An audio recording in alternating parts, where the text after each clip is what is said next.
Wrap up. Yeah.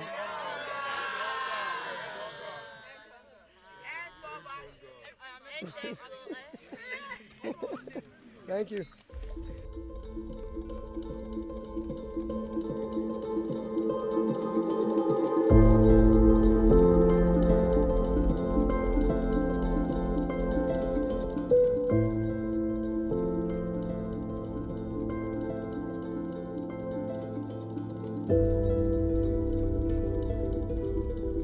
I remember a couple of years ago, he called me one day and he shared with me something beautiful he saw, like a documentary, and he was telling me about the possibility of growing plants without soil and everything, coming from a legal perspective.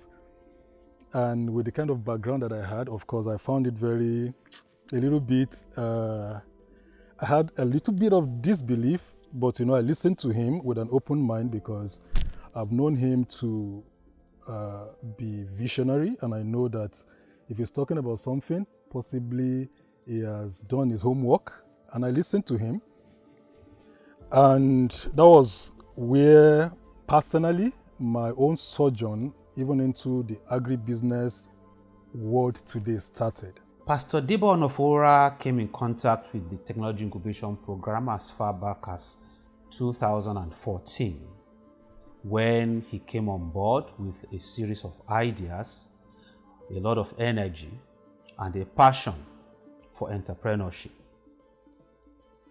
Over the years, BIC Farms Concepts has transformed through various products, various concepts, and eventually has moved to establish what is called an hydroponics technology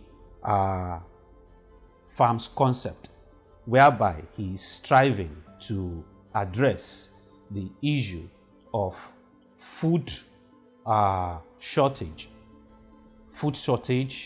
in Nigeria. Most farmers are above 50.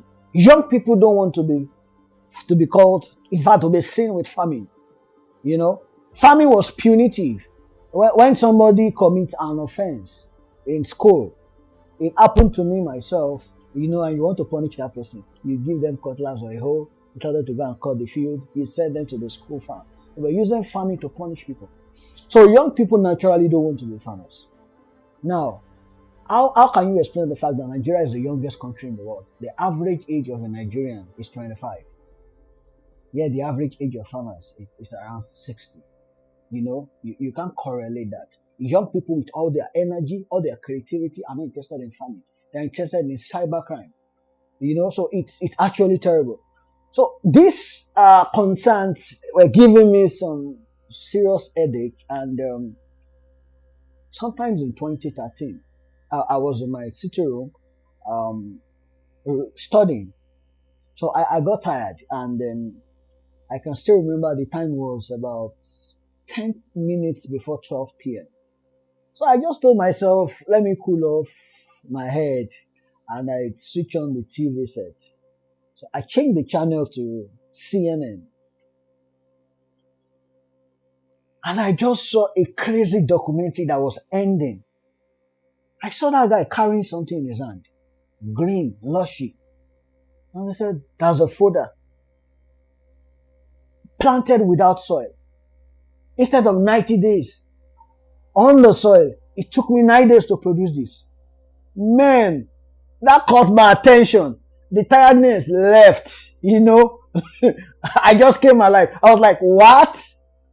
Are you serious at all? So I took my phone, I went on Google. What's soilless farming? What's fodder? Can you grow crop without soil?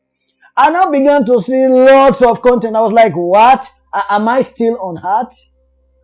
Do you mean it's possible to grow crop without soil, guys? That was the first time I was hearing anything about that. So you can actually grow crop without soil. So the sleep left. The tiredness left for hours. I think I did a search overnight. And I was seeing all sorts of things. I was seeing content like the 7 wonders of the ancient world. One of it, the Hanging Garden of Babylon. is a result of Soilless hydroponics technology specifically, And I began to see a lot of things. I was like, what? Where have you been?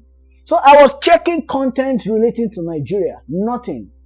Is there soilless farming in Nigeria? Nothing. Who is doing soilless farming in Nigeria? I was just searching. Nothing. But I was seeing a whole lot of content about soilless farming in the US, in Israel, even in South Africa and some other places.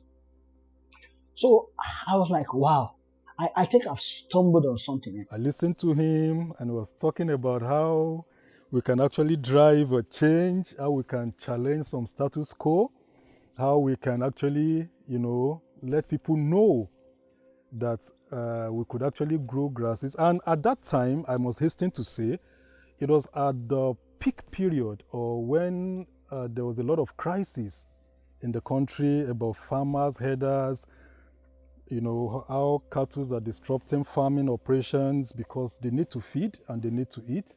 And I was talking about how we can actually grow grasses. It was fascinating, it was intriguing, but again, I had to listen to everything he had to say. And somehow, I believed it was possible. I believed we could do it. I believed we need to let people know and let people see that we could actually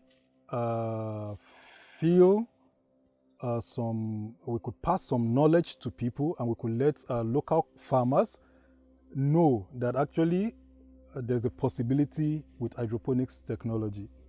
He was also telling me how we could actually convert like a kg of maize, a kg of grains into 5, 6, 7, 8, 10 kg, 10 kg of fodder. Of course, I had to go through my own training and filled in the knowledge gap that I had to, and the journey started from there. So I began to experiment on how to grow fodder. You'll be amazed at the first set of videos I created on fodder production. They are funny videos, So when I perfected how to produce fodder, just learning online anyway, I watched so many YouTube videos, I read so many things on Google. There were so many challenges. I solved them. Initially, they were forming molds, and I know molds, aflatoxin and all that will affect your animals. So I was just experimenting. It took a long time, but I finally stumbled on how to produce, fodder without challenge, without mold and all that. So I came out and I began to tell some few friends that I think I found something big. And they were like, what is it? Some didn't take it serious, but I didn't keep quiet. In fact, around that time, I went to one of the universities in the Southwest, and I spoke with one of the professors there, and he said it's a waste of my time because Nigeria has so much arable land. Why are you thinking soilless? And I said, Prof, I'm thinking that soilless farming, see the way it captivated me. It will captivate a lot of young people. You know what I'm saying? And the prof said it's a waste of time.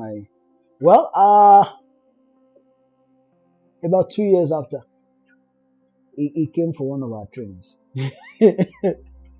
And he said he was sorry that he didn't see it coming. Anyway, that was that. So that was how it started. I perfected fodder production, and you know me now. Everything I get to perfect, I start to teach people. So I began to teach a lot of people. I began to train people. I began to tell them, wow. So I think it was at that time that the legal farmer, Barrister Mike came in. The next challenge for us was how are we going to let people understand or believe that this idea of growing plants not inside soil but on substrate, how are we going to let them know that it's actually a possibility? So we started by, strategizing. We need to go on air. We need to hold seminars. We need to hold events. And we started from there. People had doubts. People were like, how possible is this? We showed them samples. We would have to travel sometimes from Lagos, from Abeokuta to Abuja and to some parts of the north, where we had serious challenges. Just trying to sell an idea which was not common in the Nigerian and even African setting. People doubted. But gradually, one step at a time, we were able to convince people from the down south to up north. We started holding series of events, started talking about how this is possible, started talking about the advantages in, you know, adopting this kind of this model of farming operations and everything. You know, and from one person to two to three. I remembered also at that time, the federal government was talking about importing grasses from Brazil. And we're talking within ourselves that, look, we can tell these people, why do you want to bring grasses from Brazil to solve, farmers' elders problem, when we can actually train people, empower youth to actually go into this, teach them, pass information, pass knowledge to them, and let them see the beauty of this technology. We had several meetings that didn't come to fruition in Abuja with some top people in the ministries, but we didn't relent. We didn't give up. I organized the first set of training on Soilless farming in Nigeria. I organized it in Abeokuta. That was in 2014, using Obasanjo Presidential Library. And that training had about 12 people from Benin, Abuja, you know, Kaduna.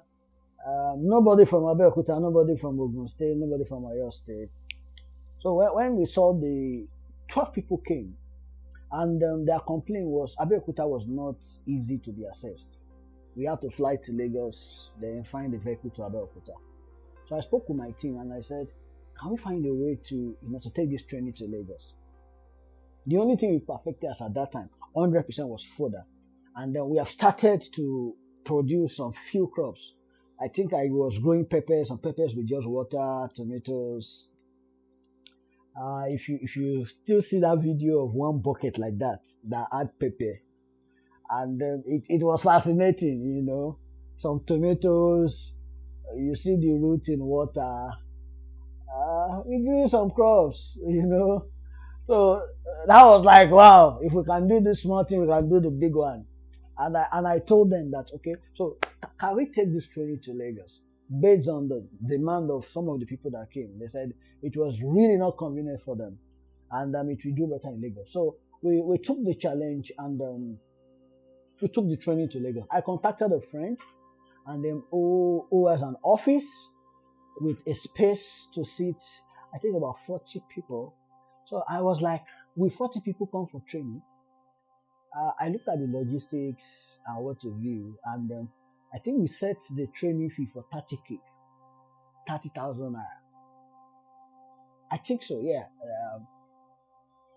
And we chose Lagos, a friend's office at Ogba, and we organized this training, and we publicized it. Then we began to get the alert. Pound 30K, pound 30K. People are paying, you know. Pound 30K, then call. Hello, sir. This. We saw your training. I'm coming from Abuja. I'm coming from Sokoto. I'm coming from Borno. I thought you're coming from where? Borno. I'm coming from Kano. Coming from Kaduna. I was like, what's happening here? To cut the long story short, on the day of the training, we had 43 people. 30 from far north. Then somebody said, Lagos is too far for us. Why not come to Abuja? We took the same step of faith. We went to Abuja. And then we had the first train. Bam. Like 50-something people. All from the north. Few from Lagos. So we began to laugh. We had training in Lagos. We didn't come from Lagos. Now you flew from Lagos to Abuja to attend training that we have held several times in Lagos. You know, Nigerians can be funny anyway. So, and at that particular training, that first training in Abuja, somebody came and said, you need to come to my house. I want you to go and meet. You need to follow me somewhere. I want you to go and meet somebody. So myself and my partner, we we decided to follow him. Nigeria was not too dangerous, though a lot of risk. I remember I called somebody and I shared our location. This is where we are. Then we got to Aso Drive, and he was asking, do you know particular number? I said, I don't. He said, you don't know it? I said, I don't. I said, okay. So when we got to that number, ping, ping, on at the gate was open. They drove us in a building. Then it had a sit out, So it took us to the sit out and we sat there. Then some 5 minutes, I guess somebody walked from the main building. As I was coming, I looked. This face looks familiar. And then the man smiled. He smiled and I also smiled. And I was like, come, is it the person I'm thinking about? And my partner touched me. I said, Ribadu. Malam Nuru Ribadu. What? Chike brought us to Malam Nuru Ribadu's house? What? On this Soilless family? Okay. That was how Malam Nuru Ribadu came. The famous EFCC chairman. Wow. So he stood up, shook our hands, and said, young man, I've been following you for over a year. I said, what? Since I started posting on the social media, I've been following you. So when I heard that you are coming to Abuja, I told him to go there. I said, wow. I can still remember vividly. We snapped a picture with a folder tray and he said something. He said, I want to be part of the story. I said, wow. So our first home garden was built in Malam Nuru Ribadu's house in Aso Drive. I can remember we built floating gardens, fodder system, and so many things. That gesture was one of the biggest encouragements for the Soilless family story in Nigeria because he believed in it. We spoke with different groups, we spoke with farmers, we traveled to different places trying to convince them. We had a whole year and even more of trials, doubts, and everything. But the beautiful thing today is what we are seeing today. What we saw as an impossibility, what we saw as what people saw as what was unbelievable, what was strange, we can see the results today. Today, we have a perfect model. We have learned from our failures. We have grown. We have learned, and we have gotten to a stage where we can tell people categorically that, look, with this principle, you can do things this way, you can do these things, things this way. You can plant your tomatoes, you can plant cabbage, you can plant whatever form of vegetables that you want. You can grow grasses for livestock and a whole lot of things. And years after, you can see where we are. It wasn't easy, but we didn't give up because we believed that it was possible. We invested so much in knowledge, locally and internationally. Several travels, outside Nigeria to learn, to see things, by the managing director of the company, coming back to pass information, pass knowledge to us, which we also took to several parts of Nigeria, Kano, Kaduna, Zaria. We traveled wild to let people know that, look, this was possible. You cannot imagine my joy after we transplanted into the system. It was a floating bed system. And its gardener called me and said, you need to come and see what's growing here. I was seeing the growth. I was like, wow, you mean this is real? And it was growing. I remember one of the plants in that system was a squash. And the squash started fruiting, growing big.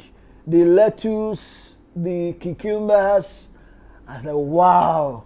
So it was a huge experience. I would really say a big thank you to Malam Nuru Ribadu for that kind of support, which actually builded, or let me say boosted the morale and gave us a lot of confidence. We shared the pictures in the social media and all that, and people were like, what? So you can actually grow without soil?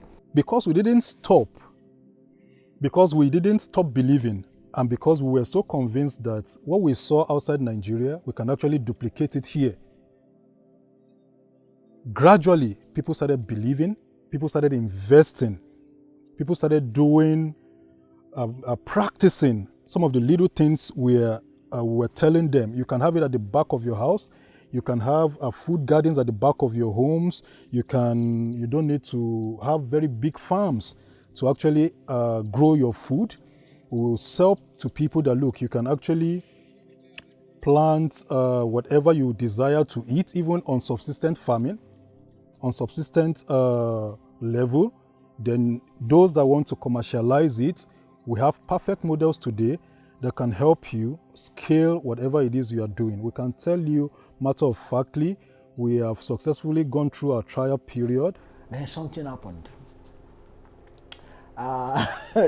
It is actually expected. We began to have certain issues. Crops started dying. They will grow to a level and they will start dying. I don't want to talk about too many technical things to growth. But one thing I could remember is we started having problem with toxicity at the root zone. You know, when you try to adjust for pH, we were using a certain material it will bring down the pH, but it will add toxins to the root level of the plant. So the plant will start dying. And I was asking myself, what else can we do? What else can we do? Another part to it was we were building greenhouses. This came out of sheer imagination. I think I saw some few greenhouses. I tried to study it, but I didn't get certain components on the structure. Yeah, we built a very strong structure, called in fabricators, welders. We all brainstormed together, and then we tried to build greenhouses. But you know, when we built these greenhouses, at a certain time, they were coming down, especially during rainy season. You know, we were actually sewing the UV cover and net. We're sewing them together. When every wind comes, boah, there goes the greenhouse. So the pressure began to mount up, and clients began to say, what's happening here? You know, the debts just started rising. It was like, my God, what are we going to do? So I knew it's time to learn more. And I began to look outside the country. Okay, is there a school where I can actually learn the act of growing without soil? I've studied a lot of materials. Then I found somebody online. He's an Israeli who had written a lot of journal, a lot of article in different top-level hydroponic journals. And then I followed the guy. Then at the time, I contacted him. And I discovered he lives somewhere in Cape Town. He has an hydroponic school called Hydroponics Academy. So I got in touch with him and I said, I need you to train me. And then it sent me the school fees. I looked at it, I said, wow, where would this come from? Well, a partner came on board and he said, let's fund this. You need to go for it, you know. And that was how I went for it. And going to Hydroponics Academy in Cape Town did a lot to the success of soilless farming in Nigeria. Right now, we can almost go on auto cruise, on autopilot, adopting methods that are convenient, that are beautiful, precision farming, hydroponically grown. You can see all we have here. No soil, they're just substrates and they're beautiful. The plants are, you know, there are no infestations, there are no diseases, you have lesser things to worry about, and you know, it goes on and on. It was a huge, massive breakthrough that I got from the training. I really want to say a big thank you to my teacher, Ben. Unfortunately, Ben is no more. You know, when I met Ben, Ben said, Debo, I've been following you after you contacted me, and I told myself, this is a young man with a lot of passion. We can do a lot in Africa.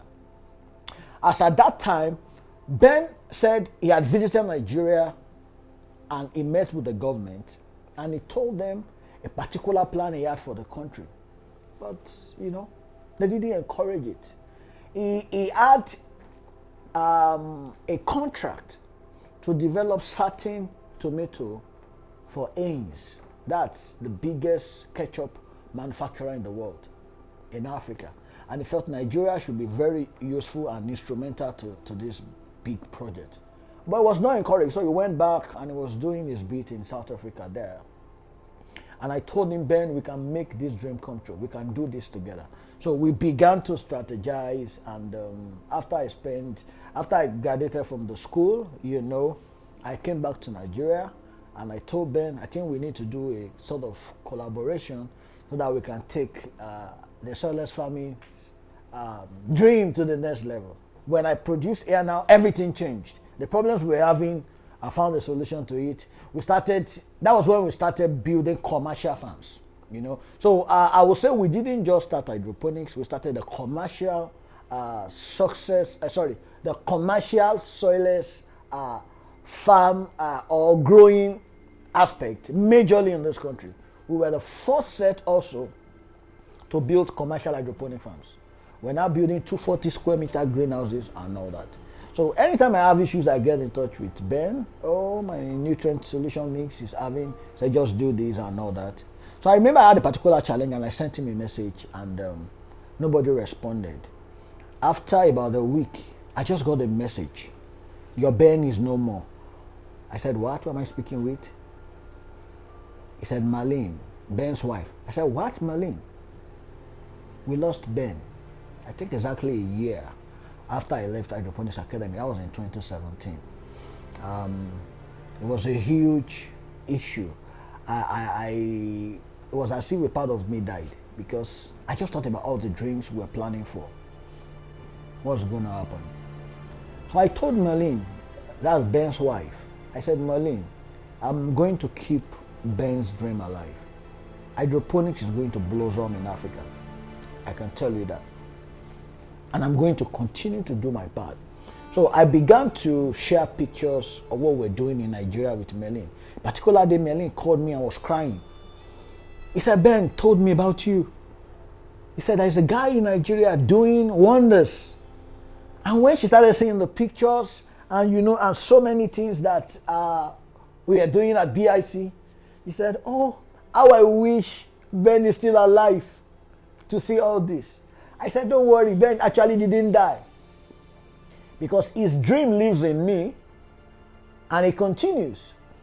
And because of what happened to Ben, I also made a strong resolve to train a lot of people. I discovered that training is key if we are going to build a major industry and then towards solving hunger problem. So I told myself I will replicate myself in a lot of people. So I intensify our training, develop a better model with what I learned from Ben, and you know, so we now started the commercial hydroponics masterclass. So we began to train a lot of people, and it gave room to so many people in Nigeria who can boldly say we are doing something. I started my Soilless farming journey through enrolling for the Graduate Agripreneurship Apprentice Program at BIC Farm. That was where I got to know that it's possible to raise seedling, to transplant plants in a soilless medium. Initially, I was used to the soil medium, but BIC Farm opened me up to the reality of practicing soilless farming here in Nigeria. And the 6 months training was a wonderful experience, an eye-opening one at that. Though it was challenging, but it's worth the time. And in the course of the training, we were posted to different regions, and I came to Okeo Farm and I completed my training here. Although I have an agri background, but I wanted something new. I wanted to see something different from the old way. So I had to put in. I do tell people it all started with a training. 6-month training, rigorous training to be then, but now, glory be to God, the result of the training is speaking now. I met my father, I do call him my father, he's my daddy, Pastor Debo Onofowora. Someone said when the student is ready, the lecturer will come forth. He really impacted me, and I am grateful to him. Soilless farming is now something very easy to me. I see plants as my paddies. I relate with them daily. What's wrong with your plant? So I got to know so many things about plants, especially in soilless farming, greenhouse technology, and innovation. Soil is losing fertility every day, and there are a lot of challenges planting on soil. So farmers now are shifting to soilless farming, which is what the future holds. So in the next 5 to 15 years, it will be very hard to plant on the arable lands because the soil are losing fertility, and everywhere people build facilities and everywhere are being encroached with buildings, and we are losing out our fertile soil. So it's a brilliant idea. People should embrace, investors should embrace soilless farming because it's what the future holds when it comes to food production. His concept is so novel, so innovative, because it actually addresses the issues of youth unemployment. It addresses the challenges of food shortage without necessarily taking on the burden of the drudgery of going to the farms. Because one, hydroponics is a form of technology. Two, it has the potential for massive creation of employment. Three, it has the potential to improve the standard of life of the people, of the communities where we are in.